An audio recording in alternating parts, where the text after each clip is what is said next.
Alright guys, welcome back to the channel. In today's video, we are going to learn fetch APIs in JavaScript.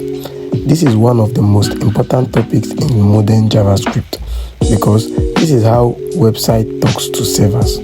Anytime you see data loading from another website, post showing dynamically, user profile loading or product loading, fetch API is working behind the scene.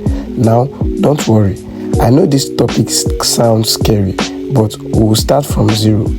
I'll explain everything slowly, line by line, and we'll test everything in the console. What is fetch? Fetch is a JavaScript function used to request data from another place. That place can be an API, a backend server, or another website entirely. Think of this like JavaScript is asking a question and the server is sending an answer. What is an API? An API simply means Application Programming Interface. In simple English, an API is a URL that returns data instead of HTML. When you open facebook.com, you get a web page. But when you open an API link, you get raw data, usually in JSON format. API that we'll use here is what? For beginners. So we'll use a free public API called JSON placeholder. It's perfect for learning and doesn't need login or payments. So I am typing the API URL here so that we can simply copy it and paste it in the fetch function. And this is it, jsonplaceholder.typico.com/user. Alright, this is it, and we've copied it. Alright, this is where we are going to be getting our users from. Alright, so back to our HTML. So we are going to create a very simple HTML here. Alright, so the first thing we create is the H1, that's our header. Alright, so we'll just write the fetch API basics. Alright, so these are fetch API tutorial here, and next thing we'll create a button. So the button will trigger the fetch request.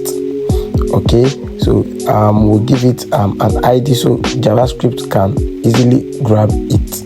Okay, so the name of this ID is load btn. Alright, so next thing we'll create is the UL. Right, that's on that list. So the UL element is where we'll display the users. Alright, so right now clicking the button does nothing. Okay, it does nothing.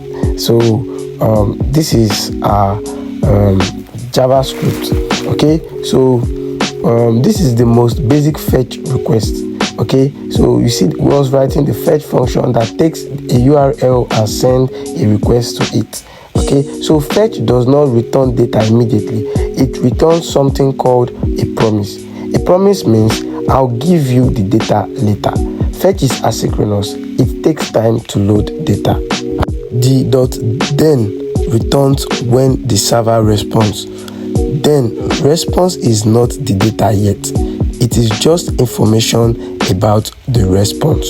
So we are going to show this in our console. Alright, so in our console we are going to see something like status 200. That means it's success. So we'll come to our browser, we'll open the inspect and go to the console. Alright, so we've gotten a response here, beautiful, and we can check the status, and this is the body, headers, okay, redirected, and this is our status of 200, which means it is what? It is okay. Alright, so this is it. We'll come back to our code. So yeah, this is it. Now we need to remove this console now and convert it to a JSON. Right, so the response we return was response.json. It converts the response into a JavaScript data. This returns another promise, so we use the .then again. All right, so in this .then we create the function and we pass in a parameter of data. All right, so in this case we are just going to log it. Okay, the semicolon is Yeah, delete it. Good. All right, so we log this, and now we see an array of objects. Each object is a user. All right, so since we've logged the parameter of this function now, that's what we're just going to get. Let's go to our browser real quick. All right, so this is it, and we can see the array of objects here. Each of these arrays of objects contains users, and you can see different users here. So back to our code. So now let's make this realistic, like when the button is clicked, the fetch runs and gets it. All right, so we delete this and we'll start. So now we are going to grab the button. All right, so we store it in a variable called load btn, and you know how we grab normally, right? So the document.get member id, I will select the id of the button, which is still the load btn. Okay, so this is the button here, and yeah, we just call this, we'll add an event listener to this. So you know, we add the event listener of click. Yeah, click. So we add the event listener of click and write our function here. So it's inside this function that we are going to call all those fetch, everything, all those fetch. Okay, so we write the fetch as usual and call the API that we're trying to fetch.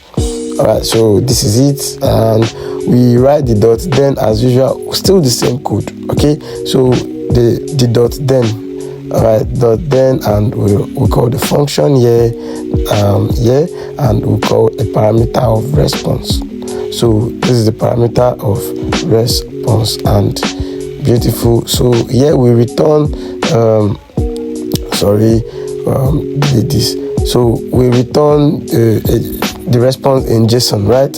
So return, and we grab the parameter which is response and change it and convert it to a JSON, right? So response.json. Yeah, this is it. So we need another promise again, which is the dot then, and this is where we are going to display the raw data. All right, so parameter of data here, still the same thing. Okay, and yeah, so we console.log the data. Okay, so console.log the data. Yeah, so yeah, so now fetch runs only when the button is clicked. Okay, this is how real website works. All right, so we are going to go to our browser, and yeah, so we click on the button, and you can see now it fetched all these users. Wow, this is beautiful. Okay, so this is really beautiful and what we needed. So now we need to display this data on the page, no longer on our console anymore. All right, so we just need to grab the user list. Okay, we are going to store this user list in a variable called user list and grab it with the ID.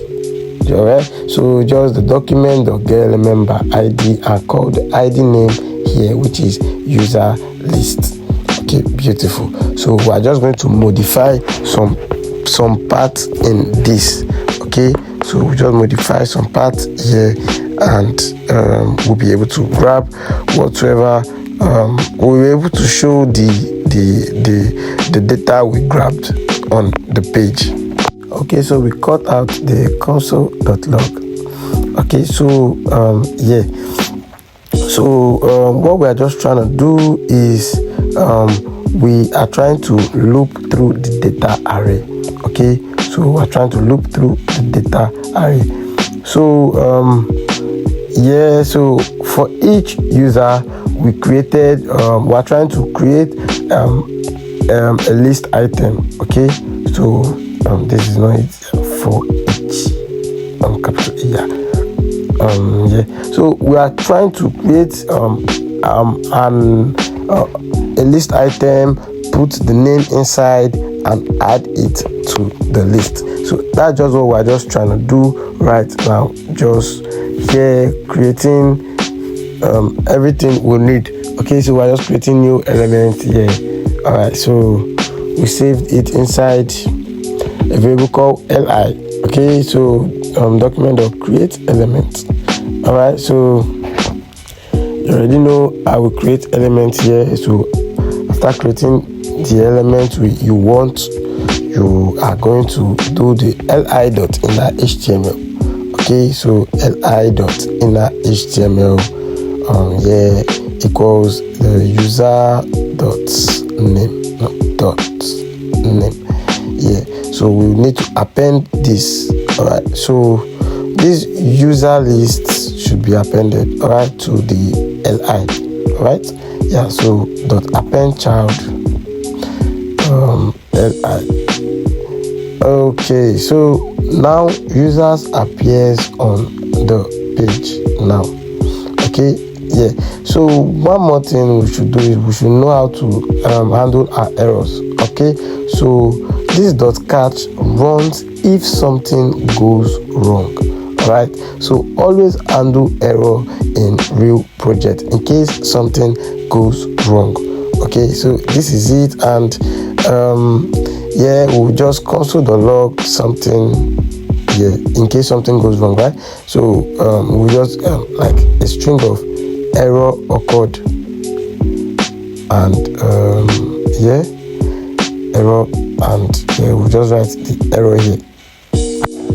So this is what the final code looks like. Okay, so let me repeat this again so you don't forget. All right, so the fetch sends a request. All right, response is not the data. The JSON converts the data. So when we click on this, you can see what we're able to get everything we need. So it grabbed all the users and showed it on the page here, no longer on the console. So we check our console to see if there's any error. So so you can see our error. There's no error. All right, everything is working clean. Okay, so the .json converts data. The dot then handles sources, and dot catch handles error. This pattern is used everywhere. So in this video, you learned what fetch API is, what an API is, how promise work, how fetch work, how to display API's data. This is a big step in JavaScript. If this video helped you, like, subscribe, and I'll see you in the next one. Thank you.